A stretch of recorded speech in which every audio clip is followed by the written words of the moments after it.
Hello all, welcome to PM seven media. This is Karthik. So ఈరోజు అంటే ఎప్పటి నుంచో వినిపించే పేరే విష్ణుప్రియ. విష్ణుప్రియ విష్ణుప్రియ ప్రతి ఒక్కళ్ళు కూడా ఆవిడ పేరు వింటుంటేనే ఇది వరకు నా ఫేవరెట్ యాంకర్, నా ఫేవరెట్ సెలబ్రిటీ అని చెప్పేసి చాలా మంది ముద్దుగా పిలుచుకునే ఈవిడ్ని ప్రజెంట్ లాస్ట్ 6 to 7 months నుంచి ఈవిడ చేసిన పనికి ప్రతి ఒక్కళ్ళు ఆవిడ్ని చాలా దారుణంగా చూస్తున్నారు. అలా చూడడంలో నాకు కూడా ఎక్కడ తప్పు అనిపించట్లేదు. అంటే అది ఆవిడ పర్సనల్ థింగ్. ఎందుకంటే ఆవిడ దానికి అలవాటు పడిపోయారు. అండ్ అంటే డబ్బులు వస్తున్నాయి, సో క్యాష్ చేసుకోవచ్చు.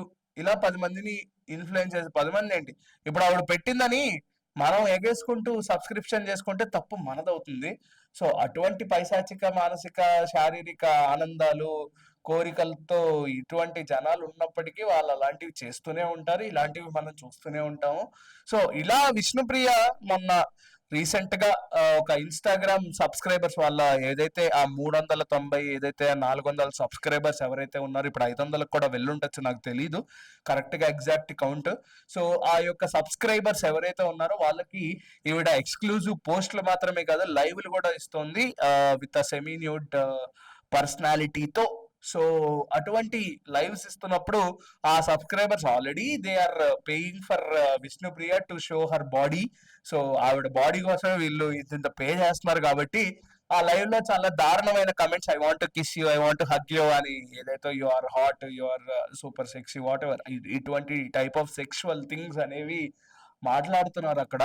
బట్ ఆవిడ కూడా ఒకటి రివీల్ చేసింది, what's your body count baby అని ఎవడో పెడితే దానికి మై బాడీ కౌంట్ ఇస్ 5 అని క్లియర్ కట్ గా ఓపెన్ గా ఆ సబ్స్క్రైబర్ చెప్పింది. వాడు ఊరుకోకుండా రికార్డ్ చేసి సోషల్ మీడియాలో హల్చల్ చేసాడు.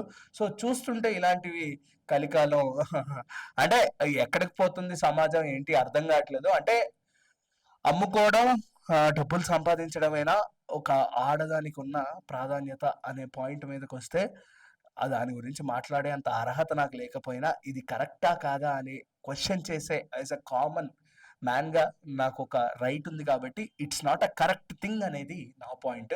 బట్ అలా ఓపెన్ గా నా బాడీ కౌంట్ 5 అనేది ఇప్పుడు మీరే ఒక సెలబ్రిటీగా, ఒక యాంకర్ గా ప్రతి ఒక్కళ్ళకి ఒక మంచి మార్గదర్శకమైన మీరు ఈ మిమ్మల్ని చూసి ఇంకెంత మంది నేర్చుకుంటారు అనే పాయింట్ మీదకి వస్తే ఇది నా ఇష్టం, ఎవరి ఇష్టం వాళ్ళది. India is a democratic country, ఎవరు ఏం చేసినా ప్రాబ్లం లేదు.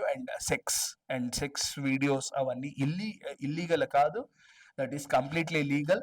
సో లీగల్ ఇల్లీగల్ అని పక్కన పెడితే సంస్కృతి సాంప్రదాయం ఇవన్నీ పోతున్నాయా అనే పాయింట్ మీదకి మాట్లాడితే ఎవరిష్టం వాళ్ళది, ఎవరు పని వాళ్ళది, ఎవరి టాలెంట్ వాళ్ళది అనే పాయింట్ మీదకే ఇలాంటి విష్ణుప్రియ గారు లాంటి వాళ్ళు వస్తూ ఉంటారు. సో అంటే ఇక్కడ ప్రతి ఒక్కళ్ళు జడ్జ్ చేసేది విష్ణుప్రియ గారిని స్టార్టింగ్ లో జడ్జ్ చేశారు, కానీ ప్రతి ఒక్కళ్ళు అనేది వాళ్ళు డబ్బులు పెట్టకపోతే ఈవిడ ఇలా చూపించదు కదా.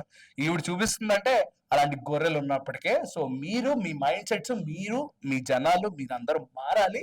సో అది మారితేనే ఫ్యూచర్ లో ఎక్కడైనా డెవలప్మెంట్ అనేది ఉంటది, లేదా ఇలాగే అన్డెవలప్డ్ గా మిగిలిపోతుంది తప్ప దీనికి ఇంకో సొల్యూషన్ ఉండదు అనేది నా పాయింట్. సో విష్ణుప్రియ గారు ఇలా బాడీ కౌంట్ 5 అనేది చెప్పుకోవడం ఎంతవరకు కరెక్ట్, ఇది ఎంత దూరం తీసుకెళ్తుంది, ఇలాగే 6 to 7 months నుంచి ఈ యొక్క సబ్స్క్రైబర్స్ లేకపోతే ఇటువంటి హాట్ పిక్స్ పెట్టి ప్రతి ఒక్కరిని అట్రాక్ట్ చేసుకున్నట్టు విష్ణుప్రియ గారిని ఇన్స్పిరేషన్ గా తీసుకుని రేపు ఎంతమంది అమ్మాయిలు ఇలాంటివి చేస్తూ ఉంటారు, ఇంకా ఇప్పుడు జరుగుతూ ఉన్నాయి ఏంటి అనే పాయింట్ మీదకి వస్తే రేపు పొద్దున్న ఇంకా ఇలాంటి దారుణాలు చాలా చూడొచ్చు. సో దీనికి మార్పు అనేది రావాలి. ఆ మార్పు ఎక్కడి నుంచి వస్తుందో మనకు తెలియదు. కాబట్టి ఈ బాడీ కౌంట్ గురించి మీరేమంటారు, ఈ బాడీ కౌంట్ ఇలా ఓపెన్ గా చెప్పుకోవడం అనేది కరెక్టా కాదా అనేది ఖచ్చితంగా కింద కమెంట్ చేయండి. అంటే keep watching PM seven media. This is Karthik signing of.